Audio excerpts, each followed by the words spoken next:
All right, X-Army family, I have a great video for you today. I just conducted a phone interview with Dane Wigington via Skype. And let me tell you, he is a true American patriot. He's not just fighting to save our planet, he's fighting to save you and me and my children and your children and our grandchildren and all future humans to come. So please give this video a thumbs up and consider going to visit him at geoengineeringwatch.org, which I'll link in the description after the interview. Before we get started, I'd like to tell you a little bit about Dane Wigington. Dane has a background in solar energy. He is a former employee of Bechtel Power Corp and was a licensed contractor in California and Arizona. He has been engaged in constant climate geoengineering research for the last 15 years. His personal residence was featured in a cover article on the world's largest renewable energy magazine, Home Power. He owns a wildlife preserve next to Lake Shasta in Northern California. Dane put all his focus, efforts, and energy into researching the climate engineering issue when he began to lose very significant amounts of solar uptake due to the ever-increasing solar obscuration caused from jet aircraft spraying in the skies above his mountaintop home. He also noted a significant decline in forest health, which was occurring and appeared to be accelerating.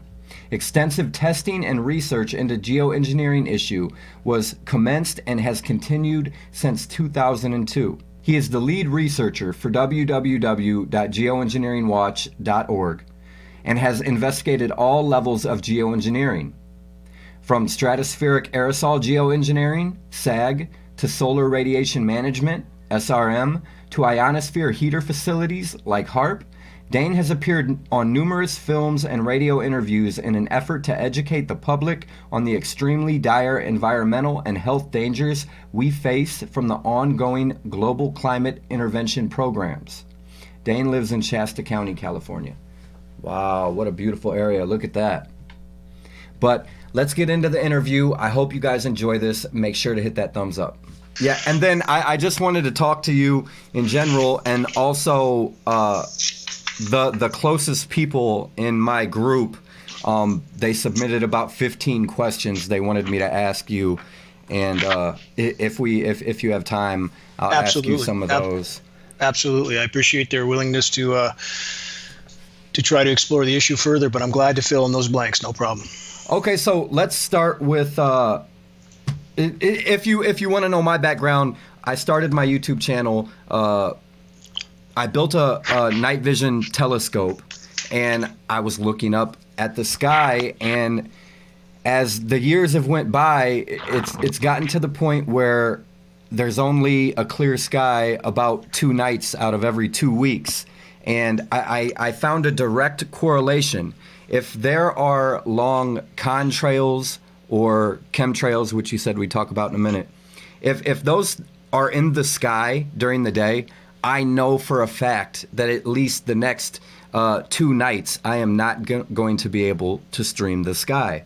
And that's what got me interested in the topic.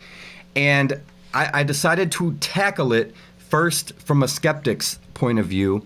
And I talked to Mick West, and I will tell you, my friends, followers, subscribers were absolutely furious that I talked to Mick West. They are like, you have to talk to Dane Wigington, John. So I started researching you, and you for sure have the biggest amount of information and research of anyone on the internet. So that's how I found you.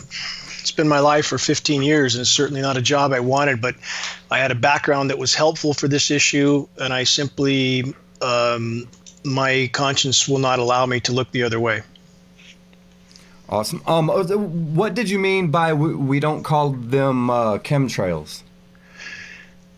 The chemtrails term is the instant marginalization term. Any official agency, any media, that term has no basis whatsoever in the science arena.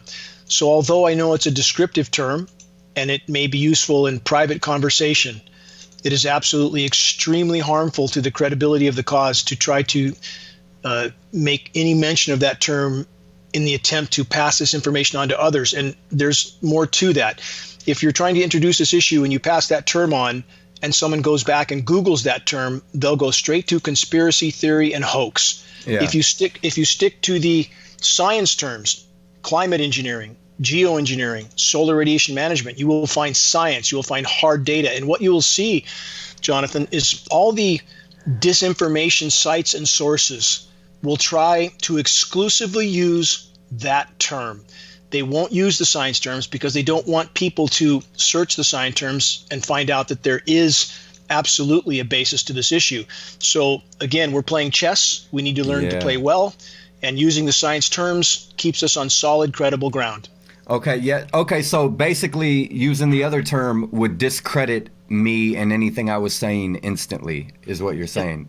Unless you're in a private conversation where it doesn't matter. If you're communicating to any elected official, any agencies, any media, that is the instant marginalization term. Yeah.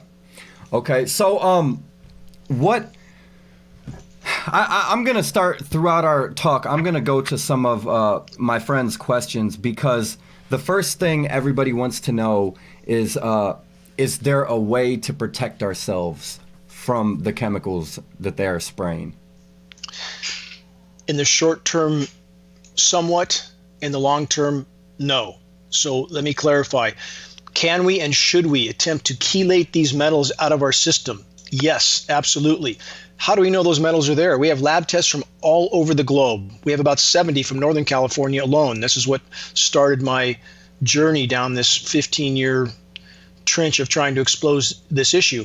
So we know from lab tests at state-certified labs that these highly toxic heavy metals that are primary elements in climate engineering patents and operations, starting with aluminum, barium, strontium, lead, manganese, but aluminum being a primary factor, we know this material is raining down through the air column.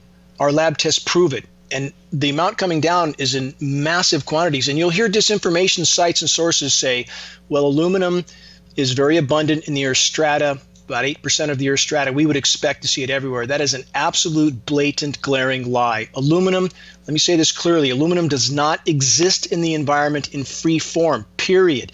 It is not bioavailable. The only way it can be coming down through our air column in free form, in bioavailable form, which means it's readily absorbed by our system and the whole web of life, the only way it can be there is if it's been mined and refined and sprayed.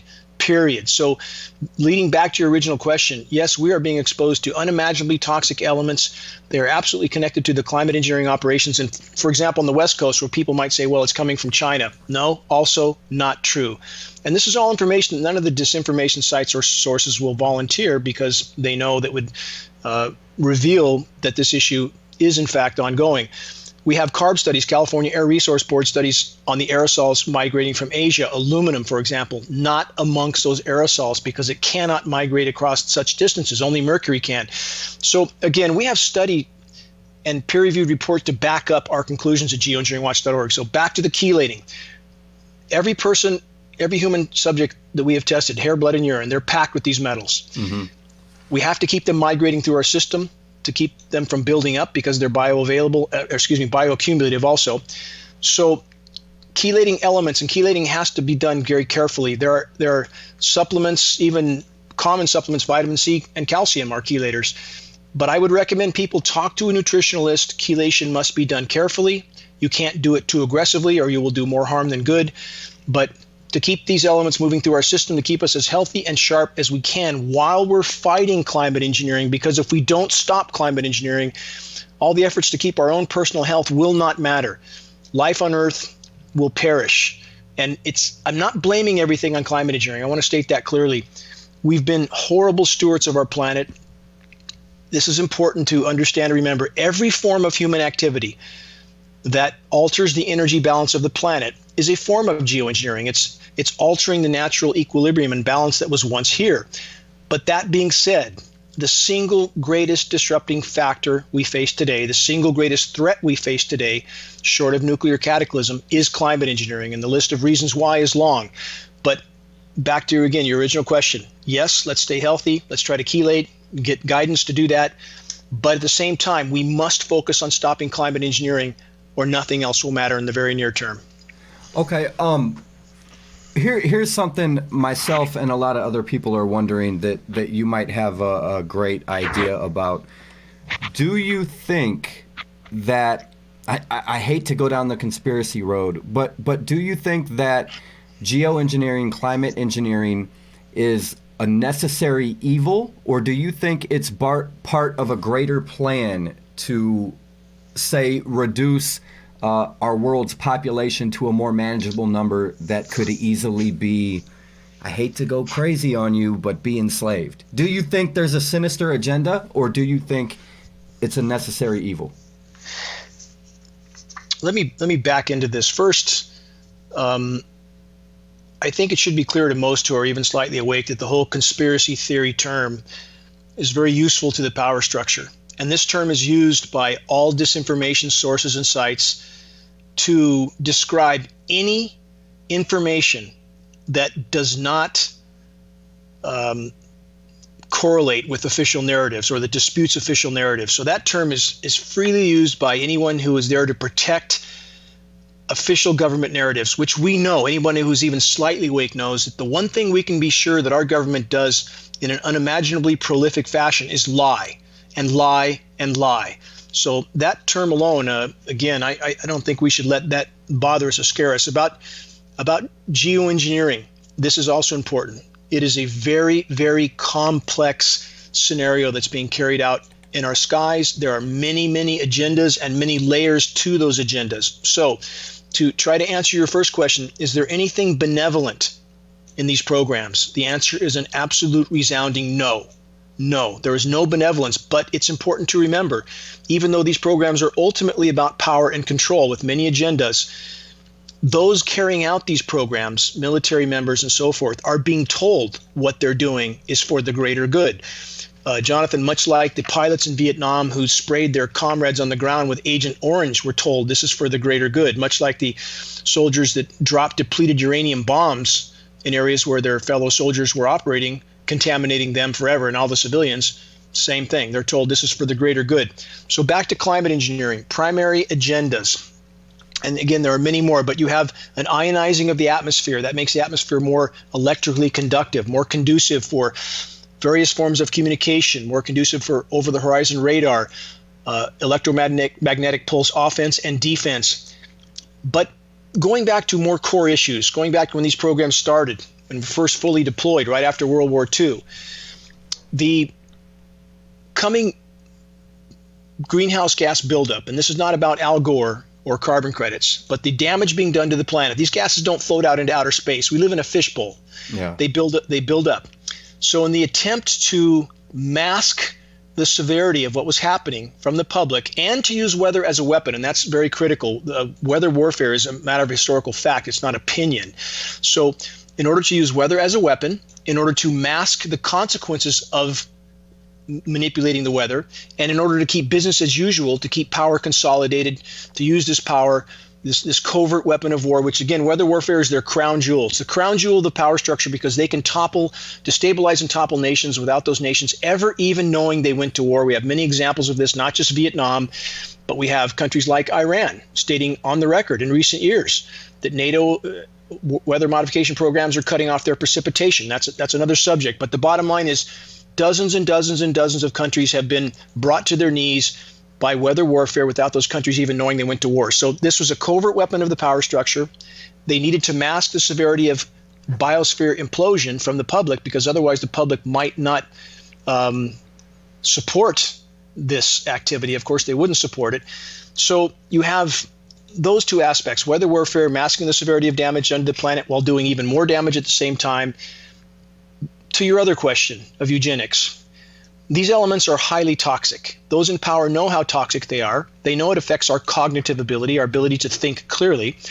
A population that cannot think clearly is certainly far easier to manipulate and to control. And we have former presidential advisors like Zbigniew Brzezinski stating on the record that with today's technology, before he died, this is an advisor going all the way back to President Johnson, stating on the record that it was far easier today to kill 1 million people than to control them. I think that writing on the wall is abundantly clear. So Are all of these aspects and many more a part of the overall equation? Yes. So it's important for credibility's sake when people are trying to answer the question of why are they geoengineering, don't give a single answer, because that is not a complete picture by any means. It's important to know that there are many, many agendas, but all of them malevolent, none of them for the greater good. Awesome. I hope you don't mind with me hitting you with a barrage of questions. I just, me and some of my subscribers, we felt like getting you on was such a great opportunity that I'm sorry, but I have a ton of questions for you. Are you Fire okay with away. that? Fire away. And I don't care how skeptical a person may be. If it's honest skepticism, I am more than happy to field any question you have. Okay. Another big one I got a couple times for you was, and these are coming from people who obviously believe that they are spraying chemicals in our sky, but their biggest question is, in your opinion, what do you think the people who are carrying out these programs, do they do something different to protect themselves than we do? Because obviously they're spraying theirself and their own family too. It's a very important question. Why would they do this to themselves? Now, there's two aspects to that question. First, let's examine what other horrific and permanently damaging activities the power structure has inflicted on themselves and the rest of the planet. Let's start with the detonation of over 2,000 nuclear weapons, which has contaminated every single living organism on this planet. Let's look at Fukushima. That is an ongoing nuclear cataclysm, triple nuclear volcano, no end in sight, no technology to fix it, and yet we're building 60 or 70 more nuke plants right now. We have about 400 online already, 400 plus. And on the current course, once those plants can no longer cool themselves, when grids start to shut down, we're going to have Fukushima times several hundred, but they continue to build more. Now, we have, again, a long list of other activities that are contaminating the entire web of life. Regarding climate engineering and the buildup of toxic heavy metals, do those in power have some means of at least temporarily exempting themselves from some of the symptoms? The answer is yes. There's chelating facilities, one that we know of in Germany, that a Norwegian researcher that we communicated with at geoengineeringwatch.org, he was able to get into this facility, have his whole system chelated in a very high-tech process that pulls the blood from the body. He was given the contaminants that were pulled from his blood after that extensive 24-hour process. It's something that's not available to the rest of us. It's just a very advanced form of chelation. That would likely exempt those in power from some of the symptoms, at least for the short term. So the answer is yes, they seem to have technology available to them that is not available to us, that would at least keep them healthier than we are. Wow, that's great. I'm going to have to look into chelation because I until this call, I'd never even heard of that before. I know also I was in the military, and you used a term a minute ago, the greater good. And that is exactly how we were programmed to operate in the military. Nothing matters. It's for the greater good. It doesn't matter if my feet hurt. It doesn't matter if I am frostbit. Do you see what I'm saying? So that's a common tone in the military. It's a very sick, twisted thing about the system, if you will, that capitalizes on the honorable motives of people like yourself that were there, and I salute those motives. I want to make that clear, because the military is filled with people who are there with honorable motives, but I would ask them to consider that the motive alone is not enough. One has to analyze and examine what they're being made to do. And if you know much about Pat Tillman and what happened to him once he abandoned multi-million-dollar football contracts, signed up after 9/11, and went and actually saw the criminal activity that was going on and was going to speak about it publicly, and people would have listened to Pat Tillman. He was very intelligent. Yeah, definitely. And if your listeners don't know what happened to Pat Tillman, he was taken out and literally assassinated by our own military.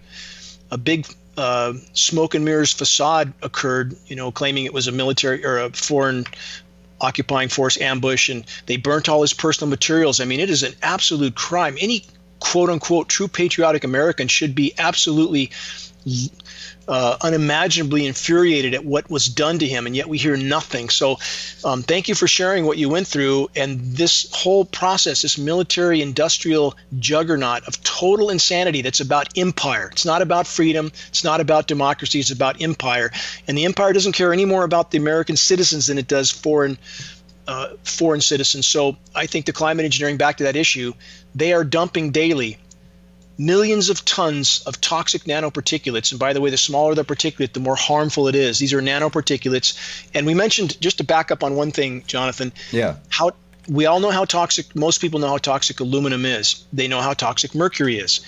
But when you combine these two metals, both of which we all have in us now, the combination of the two can increase overall toxicity by 100 times. It's 10,000% more toxic. This is happening in all of us. It's a wonder any of us are walking and talking and still functioning, because we are inhaling these materials with every breath we take. Our government is doing this to us, and other governments around the globe doing this to their populations as well. They're all colluding and cooperating. I'm not singling out our own government. Yeah. But the bottom line is, we're in a fight for life right here, right now. Wow. The Pat Tillman, I'm going to have to look into that. I didn't even realize he passed away overseas, and that was back in 2004. How did I miss that? He took 3 rounds at close range in the forehead from an M16 from his own group. And there's very extensive data on what happened to him, that his materials were burnt. They did not want him to speak out, which he was preparing to do, was laying the groundwork for, and they simply put an end to it. Wow, that's horrible. Yes, it is. A lot of these questions we addressed. Does geoengineering affect the weather? Yes, 100%. I can elaborate on that. If I'll answer these quickly and concisely, so you can go through all of them. As far as the weather goes, we can consider no weather natural at this point. If you affect any part of the system, you infect the whole system. And in fact, we can find no place on satellite imagery that's not being saturated with atmospheric aerosol dispersions. So because of this is why in documents we have posted at geoengineeringwatch.org, which we were the first to find and post, your listeners can search. In fact, it's good to search on the Bing search engine or DuckDuckGo, because Google has done their best to completely ghost ban everything on our site, including taking, as I told you off the air, I think our geoengineeringwatch.org is now gone from a search of the term geoengineering. We were the top of the first page because we had 32 million visitors. They've completely taken us off all their pages, all 20. Search DuckDuckGo or Bing. But if they search any article subject on this issue, they can, if they search geoengineeringwatch.org wildfire engineering, or geoengineeringwatch.org engineering cool downs, or any subject like that, they can find our articles on those sites. But again, back to the weather scenario itself, the document we found, if they search geoengineeringwatch.org, is what I was leading up to, massive Senate document, 800 pages long. And back to the question of any weather being natural, because you can't affect any part of the system without affecting the whole system. In that document, it specifically calls for the cooperation of otherwise opposing governments, i.e. China, US, Russia, on this issue, because of the, quote, listen to this term, cross-border ramifications. It means when you're geoengineering over your country, it affects everybody down the line. So is there any natural weather? No. Wow, that's mind-blowing, because my subscribers from literally around the world, a lot of them in EU, Ireland, Australia, it's everywhere. It's every country that they're spraying in. Another question is, this is a great one. Hold on, where'd it go? He said, do you have a plan to help combat this, to help spark change, to stop it? Is there a plan of action at this point? Yes, we're exercising many plans of action, but I want to state this. We've already filed a lawsuit in Canada that's ongoing. We've already filed legal action in the US. We're suing our attorneys. Geoengineering.org has a legal team. We're suing the U.S. Department of Commerce. Why would we sue the U.S. Department of Commerce? Because they're the overseeing agency for NOAA, the National Oceanic and Atmospheric Administration. We're suing NOAA because NOAA was not releasing their Freedom of Information Act requests to us. When our attorneys submitted those, our first response was this. NOAA basically, in about 3 or 4 sentences, said, we don't know anything about any type of weather modification anywhere, ever.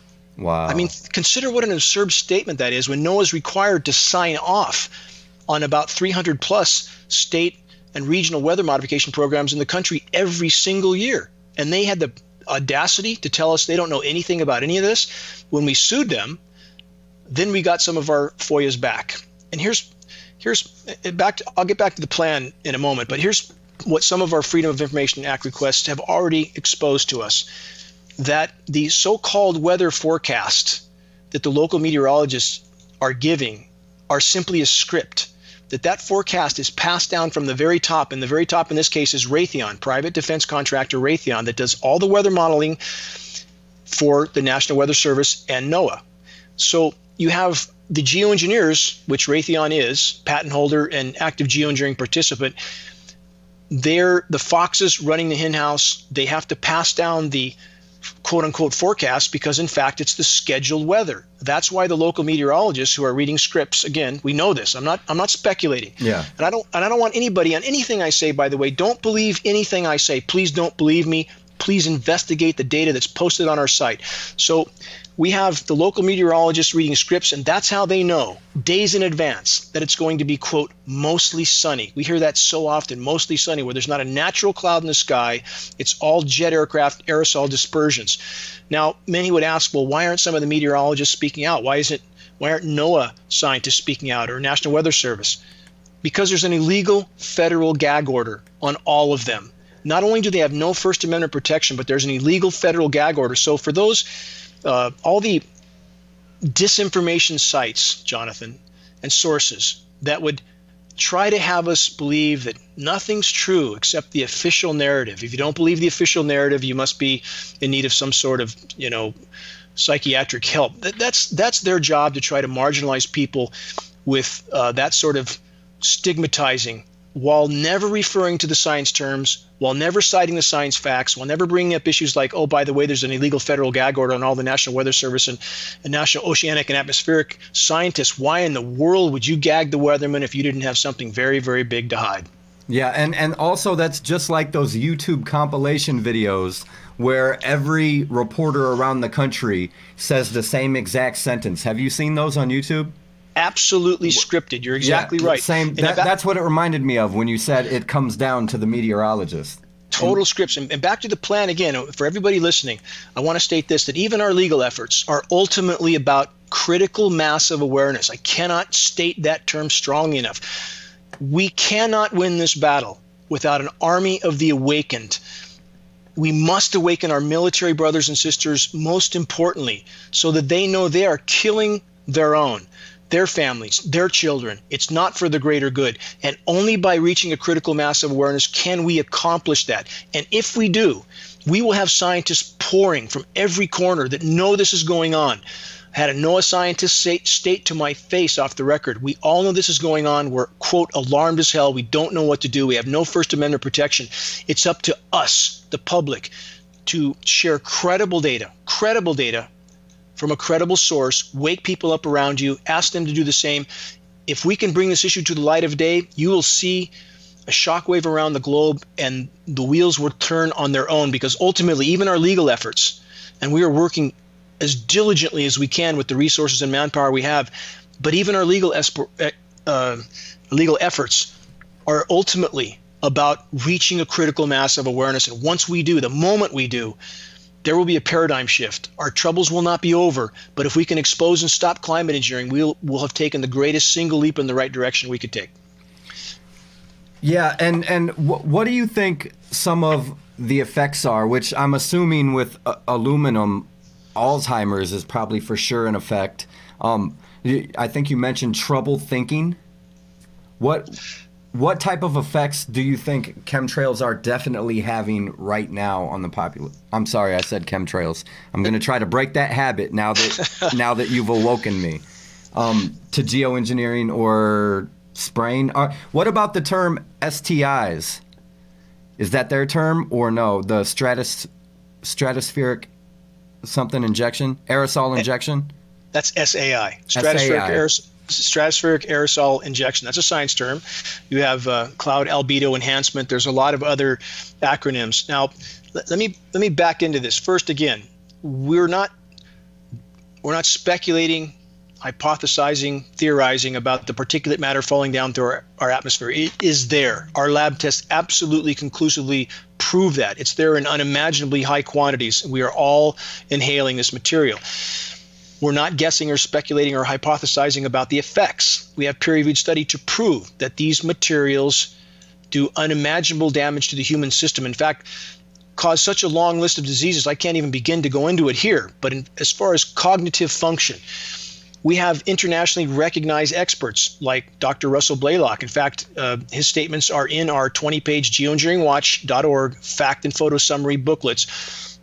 Those can be found on the homepage of geoengineeringwatch.org. That PDF can be shared. They can be ordered at our approximate cost of producing and shipping. We're only trying to get them in circulation. But Dr. Blaylock in our booklet states that the danger posed by this geoengineering fallout, and this is an internationally recognized Western medical mainstream scientist, physician, that these particles are so small, they're absorbed very readily through our nasal passages, our olfactory nerve. They go straight into the bloodstream, cross the blood-brain barrier where they do immense damage. So we see every single human ailment going off the scale that we would expect to see from this fallout, starting with cognitive dysfunction, our ability to think. So even if someone doesn't have an Alzheimer's diagnosis, doesn't mean that they're thinking clearly or anywhere close to what they would have had they not been exposed. So if we look at Alzheimer's and dementia, it's the number one cause of death now in the UK. Number one. Wow. It's third here officially. One of 3 seniors dies with Alzheimer's and or dementia, not necessarily from, but with it.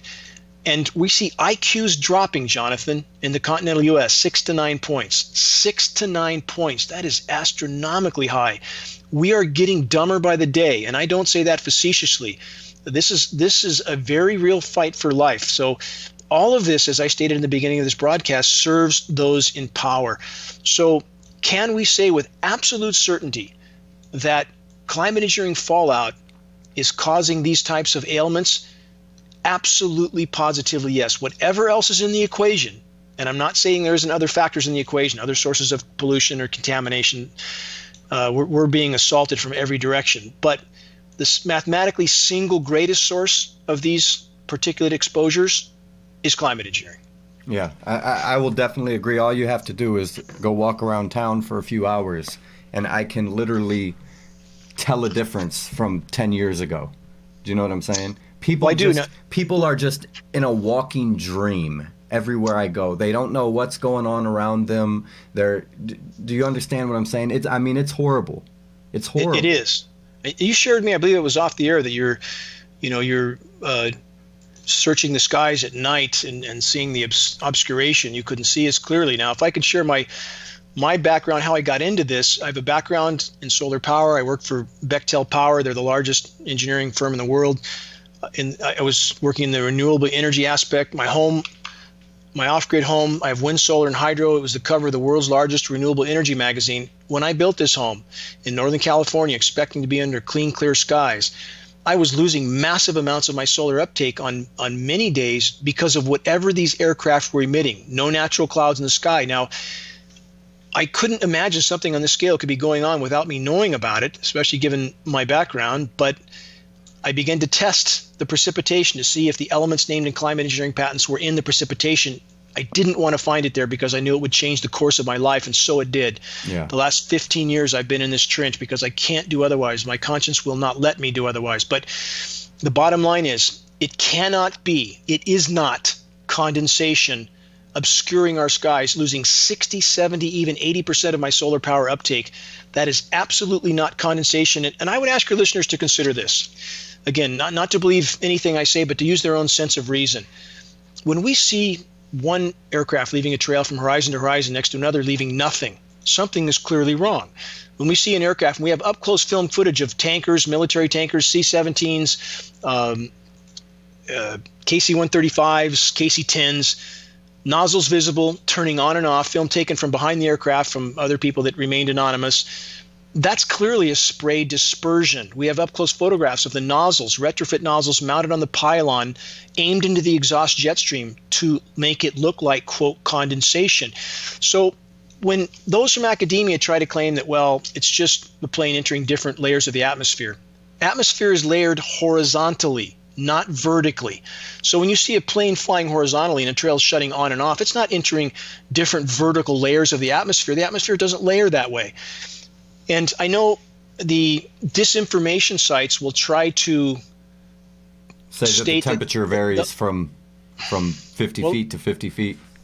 Not vertically. No, that's a lie. So the bottom line is, and in the last decades, upper troposphere temperatures are going up.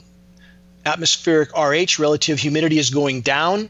Both of those conditions making a, quote, condensation trail even less likely. And consider when you see someone walking around, let's just go with common sense here for a minute, aside from the mountains of science data we have. You see people in Antarctica walking around with their breath condensing. You see them walking a mile and having a big cloud hanging behind them. Be real. This is not how condensation does not behave in this manner. And on a high bypass turbofan jet engine, there's a full tutorial at geoengineeringwatch.org. It's important to understand what that engine is. And I know the disinformation sorts and sizes, they'll dispute anything we say. If we said the Earth was round, they would try to prove it's flat. That's their mentality, to disprove anything that doesn't fit with official narratives. High bypass turbofan jet engine, full animation of that engine at geoengineeringwatch.org. It is a jet-powered fan. This is important what I'm about to say. 90% of the air that passes through that is non-combusted. It's just a fan. It is, by design, nearly incapable of producing any, quote, condensation trail, except under very rare circumstances. So, again, if we look at the totality of data, let's stop in one, and I'll give the mic back to you, Jonathan. When we have the U.S. military stating on the record, and they just did this again in a headline a couple days ago, the greatest national security threat of all is the disintegrating climate. Does any halfway awake rational person believe that the military is going to sit around and wait for the population to ask them to engineer the climate? Have they ever asked our permission to do anything? To detonate 2,000 nuclear bombs, to blow up islands in the South Pacific, to test on U.S. civilians, hundreds of documented biological warfare tests on innocent U.S. civilians? I could go on, but I mean, the bottom line is, this is real. I focused everything on this issue because it is the single greatest threat we face, bar none, short of nuclear cataclysm. Yeah, and it brings to mind the Agent Orange again. My father, who did a couple tours in Vietnam, he's still alive. He's doing good. He's kicking. But unfortunately, because of that poisoning he suffered, you should see the blotches up his arms and hands and the bruising. And that's caused from Agent Orange. A lot of people don't know that. It was sprayed from the skies to kill the foliage in Vietnam. And literally, he has patches that just come and go as big, huge bruises from those chemicals while he served in the military. And that's how our government treats our soldiers. It's not about patriotism. It's about serving the empire. So, Jonathan, you probably know what depleted uranium is. For your listeners that don't, that's the radioactive waste, uranium-238, that is used in U.S. munitions, that was used in the Middle East, that our soldiers were not told about. They weren't told that it's going to leave those areas radioactive forever. Gulf War syndrome related to that. And it's interesting, I live in an area where a lot of people claim to be patriotic in Northern California, but their form of patriotism is to wave their flags and never question the official narrative. And that's not patriotism, that's tyranny. Yeah. That's blind herd conformance tyranny. So I brought a 15-year U.S. Marine vet, a medic from a family of Marines. I brought him to Reading twice to speak about depleted uranium. Did any of the vets or so-called patriotic people, I don't want to single out the vets, but the so-called flag-waving people that probably never gave service, did they show up to listen to what that man had to say? No. They didn't. So we have a lot of paper patriotism going around, and I hope that changes. And I've given to DAV for 20 years. I gave to VFW, if for your listeners who don't know what that is, Veterans of Foreign Wars and Disabled American Veterans. I work rehabbing NAM vets. So it's not about, I mean, I salute the motive of our military brothers and sisters, but I'm begging them to start facing the truth and not blindly following orders. Yeah, definitely. Sabrina has a question. Name the companies paying for chemtrails. Have we been able to find any actual companies at this point? I think you said Raytheon was one of them? Okay, Raytheon's one of the contractors involved, but let's back up. Who is paying for this? Who's ultimately responsible? The taxpayer. Not even the taxpayer. Let's go above that. Because we have the dollar is the global reserve currency, so we have the central banks, and those who control the central bankers can print whatever they want out of thin air for whatever they want. Thus we have, and your listeners, I encourage them to search, investigate every fact I cite. Yeah. We have officially the Pentagon missing from 21 to 30 trillion dollars since the late 90s. Not billion, trillion. 21 to 30 trillion dollars. First, we have to ask, where did that money come from to begin with? Yeah. And how do you lose up to 30 trillion dollars? So we're talking about an empire, because the dollar was the global reserve currency, because that was enforced after World War II. That's what gave our country the hegemonic power it has. We have central bankers that can print whatever they want for whatever they want. That's the bottom line. Yeah, and what we've been talking about on my channel is how they don't even print it anymore. They literally make it with ones and zeros from bank to bank over the computer. They don't even have to print it anymore. Matter of fact, they make so much that they couldn't print it if they wanted to. I mean it metaphorically when I state it, but yes, they're manufacturing it out of thin air on computer screens, yes. Somebody wanted to know, are there planes actually being flown by human beings, or are they controlled remotely like drones? We can't know that answer. We don't cite or offer a conclusion unless we have a means of backing it up. We can't know. Is the technology available for a lot of these planes to be remotely guided? Of course, it is there, but we can't know. And certainly we know this, that there are more than enough people, as long as it provides a paycheck and a pension, that are willing to do whatever they're told. We know that. Yeah. We have more than enough scientifically documented human characteristic experimentation to prove that you can find somebody to do anything if you pay them enough. Definitely. This woman right here has a bunch of great questions. This is the last person on the list. You mentioned you received the documents under the Freedom of Information Act, and those can be found at your website, correct? That's not correct. We have not posted all our documentation yet because we are still assimilating it. Okay. That's with our legal team. Now, other documents that are posted, the gag order, they can search geoengineeringwatch.org on a search engine, hopefully other than Google, where they might not find anything. Search geoengineeringwatch.org, illegal gag order. And they can see that document from PEER, Public Employees for Environmental Responsibility, that's filed lawsuit to fight that gag order. So that's there, certainly. Yeah. Another question. Everybody wants to know if you've looked into 5G, and do you think that them spraying chemicals and messing with the ionosphere has anything to do with the rollout of 5G? Certainly. Everything's connected. There are so many layers and so many agendas going on. Now, if I can, on the 5G, we know about the 20,000 satellites projecting these signals back down to Earth. Now, in addition to the exposure, the radio frequency microwave transmission exposure that is directly related to climate engineering, how does that relate to climate engineering? These particulates, these electrically conductive particulates that the atmosphere is being saturated with, can be manipulated and are being manipulated by massively powerful radio frequency microwave transmissions. And we are not guessing. Again, I would challenge your listeners at a search engine, Bing, DuckDuckGo, search geoengineeringwatch.org Hurricane Harvey or geoengineeringwatch.org Hurricane Maria, where we captured the actual signals being transmitted in animations to show how those cyclones were manipulated by these frequency signals. You have to look at the animations to believe it. It is absolutely shocking. We capture this in real time. We stay up to the wee hours of day and night to capture these. So it's important for those fighting the introduction of even more of these signals that they understand a lot of this is used for climate engineering. And back to 5G. This is all these scenarios are so complex, and that's important to understand that it's not a simple scenario. So we have methane filling the atmosphere right now, not cow flatulence, which we have those type of narratives that make people believe that that's the only problem. That's to polarize people. Yeah. That's not the main problem. We have thawing tundra. We have thawing methane deposits on the seafloor.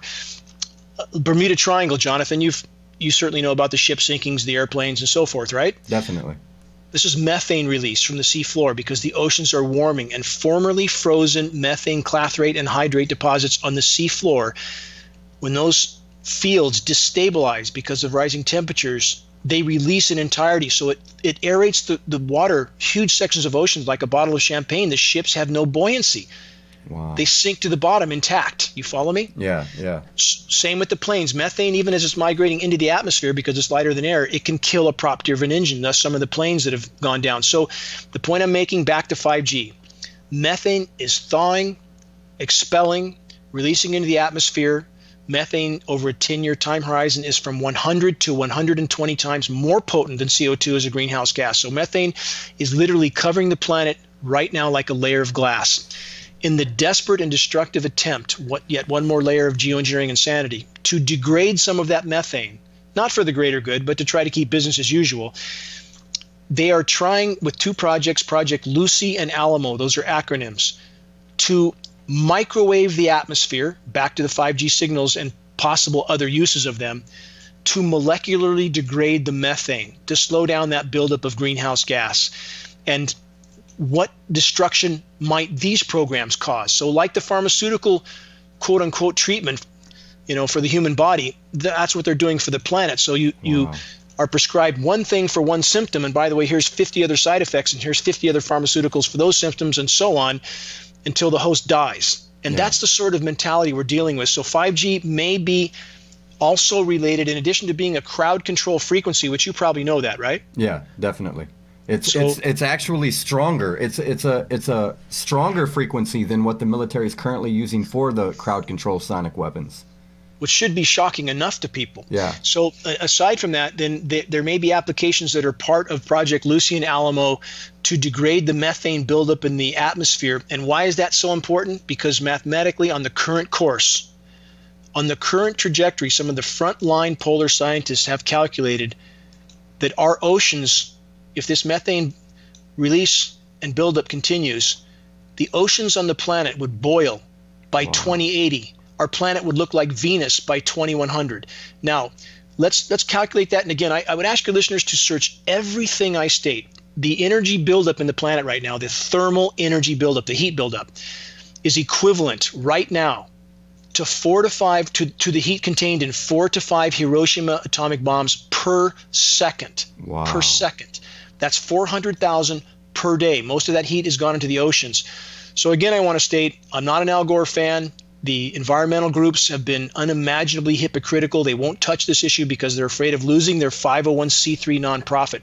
So they're behaving as cowards. And Al Gore is certainly a hypocrite and a criminal. I know he's reported some good data, but about his data, it's actually not nearly as severe as what the circumstances on the ground are. But he has not told the full truth, nor have any environmental groups. So back to the 5G, back to the methane buildup, that may be a part of what they're doing. And now I can see clearly why they started pushing 20 years ago to lay the foundation for mainstream approval of their weapon systems in the future. And I'm thinking of Al Gore specifically. You know what I'm saying? It makes sense now why he came out and presented the things that he did. And I feel like he was laying the groundwork intentionally for their future weapon systems. Certainly they try to condition the populations for that. And I want to back up to something so this might make more sense to people. You'll hear, I mentioned already in this broadcast that climate engineering was fully deployed right after World War II. For those that still are unfortunately clinging to the false notion that the planet is cooling or descending into an ice age, which couldn't be further from the truth, and I'll back that up statistically in a moment. But if we look at what happened after World War II, temperatures up to the end of World War II were going straight up. After World War II, climate engineering was deployed initially over the polar regions. It had a very profound effect. At least it shows up profoundly on the statistical record. We had a leveling off of temperatures, and those that have studied meteorology for any length of time might remember that in the mid-70s, there were some in the science community stating, we don't know why it's not warming. Maybe we're entering another ice age. That was simply a result of those academicians not knowing that climate engineering had been fully deployed. It had an effect at first, much like the pharmaceutical cure for the human body might hide the symptom at first, but the problem is still building up. So as they were able to mask the polar regions, expand the ice slightly, at the cost of destroying the ozone layer, and Jonathan, you know, where did the ozone hole develop first? Over the polar regions, right? Yeah. It's a result of climate engineering. So as the greenhouse gases continue to build up, eventually they overcome the temporary shading effect of putting these light scattering particles in the atmosphere. And by the way, I don't think we touched this, but solar radiation management, that's a part of what's going on, to put light scattering particles in the atmosphere to deflect some of the sun's incoming thermal energy. What does that also do? Disrupts the rain cycle, hydrological cycle, destroys the ozone layer, and poisons everything on the ground, as we've already been over. So it's important to know history. It's important to know the meteorological history in order to know how these dots connect and not grab at straws initially. So it's a very complex scenario. And if we get to certain basic building blocks, that's where the disinformation sources can argue. For example, our legal team did a survey of 1,500 scientists, and we published that list so people know that list is valid. All their names and contacts are on that list at geoengineeringwatch.org. And here was the survey. The question was, were they willing to state on the record that geoengineering had not yet been deployed? Not one academician, not one was willing to deny this issue on the record. Isn't that a big red flag? And I at this point, we have academia hiding in the shadows, pretending this isn't going on to try to protect their paychecks and pensions. In the meantime, on the current course, if we don't change course, starting with stopping climate engineering, none of us going to be here much longer, my friend. I agree. Here we'll do one last bonus question. We're gonna go far off into left field here and talk completely fantasy. You probably don't know, I'm not a person who believes that aliens are currently visiting Earth. But here's another topic that has came up with their spraying. Supposedly, ancient Sumerian texts have been translated that a group called the Anunnaki came from interstellar space and had mankind mine them gold because they needed to repair the atmosphere in their planet. How's that story sound? So, and the reason I ask this, do you think they should try to find a way to do what they're doing that won't harm the people, the foliage, the vegetation, the animals on our planet? Or do you think they should completely stop? What would make Dane Wigington sit down and say, okay, mission accomplished? Let me answer the last question first. There is no acceptable way to completely derail Earth's life support systems. That is simply suicide, period. Geoengineering must be exposed. It must be completely halted. And then we'll have to focus on the rest of the forms of human anthropogenic damage to the planet, because I don't think any rational person can argue we've been horrible stewards of this planet. We've cut down the forests, we've paved the planet, we've poisoned the oceans, and climate engineering being the most horrific assault against the web of life of all. So no, there is no acceptable way to completely derail Earth's life support systems. That is certain suicide. Back to the other question, I would answer this. We must consider the premise of Occam's razor. If we have a very verifiable cause and effect chain of events that we can document from their origin, then any leap in any other direction is certainly a leap in the wrong direction. And I'm not stating any opinion one way or the other about our part in the universe or being the Yeah. only life form. I'm not stating that. I don't think we can know, any of us. But when we have an absolute cause and effect, we should consider that. So to do otherwise would be to say, if you ran somebody over in a crosswalk and then tried to make the argument that it wasn't you, they died of a heart attack. Yeah. You're going to have a hard time making that argument. So the same here. We have a very documented history of the activities of the U.S. military-industrial complex, what they use these programs for, the various layers of which we know many now. So to try to speculate in any other direction would simply be to miss the point. Whatever else is going on in the universe, we have a very factually verifiable cause and effect going on here, and we should absolutely pay attention to that. Yeah, focus on that completely. So, to wrap it up, do you think, well, I know what you think because you just basically said it. So we need to focus on saving the planet by reducing the harmful things we're doing, not focus on spraying the skies with harmful chemicals to slow down the warming of the planet. I think we would look at the very simple analogy most are familiar with. The definition of insanity is to keep doing the same thing over and over again, expecting a different result. Exactly. Man's intervention with nature has done nothing but harm from the get-go. And the notion for those who worship the God of technology that we're going to tech our way out of this, all that does is continue to dig a deeper and deeper and deeper hole. That's all. Definitely. Climate engineering will be exposed. And it won't be much longer because you can't hide this much longer. And I want to state this with the most clarity I can, that our equation, the equation we face of planetary die-off, is as non-linear as it could possibly be. Right now, I want to state a couple of statistics, if I may. We're losing 200 to 300 species of plant, animal, and insect a day to extinction. Those that claim that that's normal, things have always gone extinct, please look at the facts, look at the data, look at the statistics. That rate is 15,000 times the background rate. That's 1.5 million of normal. There's nothing normal about that.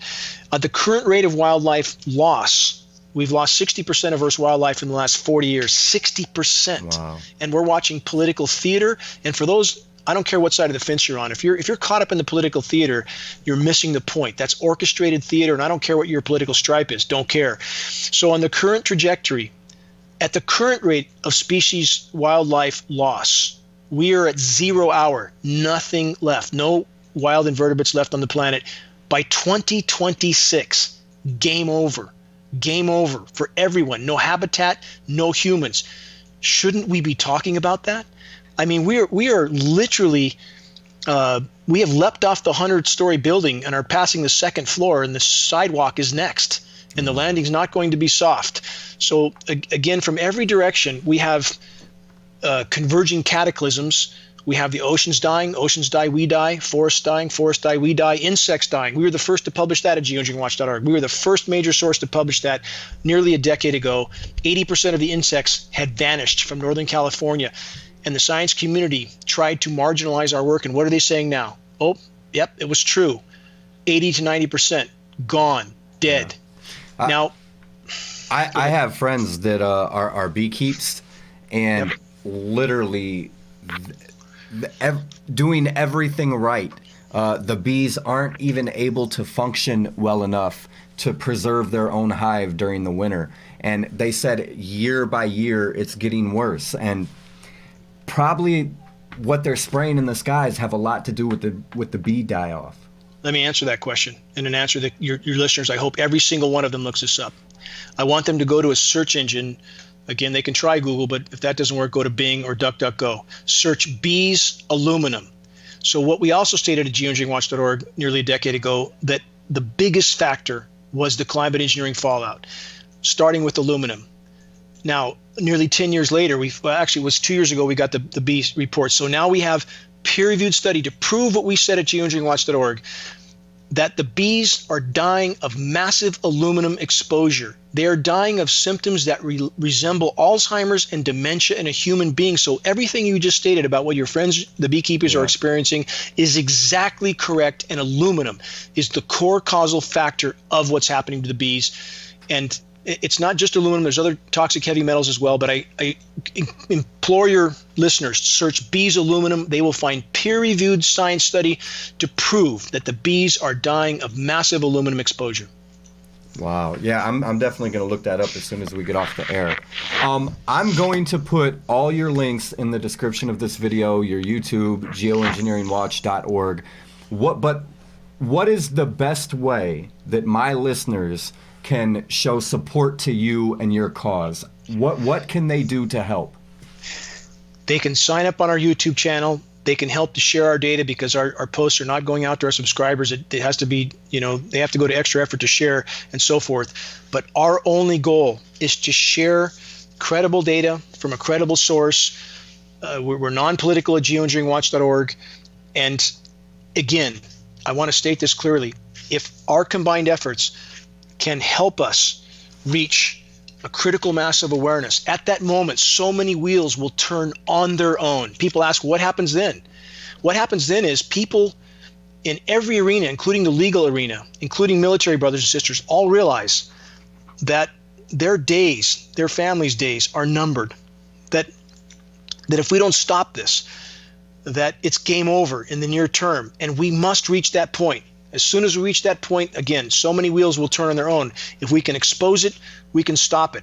And on the YouTube channel, again, it's the YouTube channel is Dane Wigington YouTube channel. They can sign up there. Our posts, we put a weekly update out. We don't bombard people with things, only critical data. We're just asking people to help us sound the alarm. That's all we're asking. And if we combine our efforts, if we stand together, if we can bring this issue to light, we can take a quantum leap in the right direction, Jonathan. Yes, definitely. Well, thank you so much for coming on my show. After speaking with you, I have a ton of things to research. I feel like you got me pointed in the right direction as to where I should go next. I just want to thank you again so much for coming on. This is great. You didn't have to do that. I'm so glad.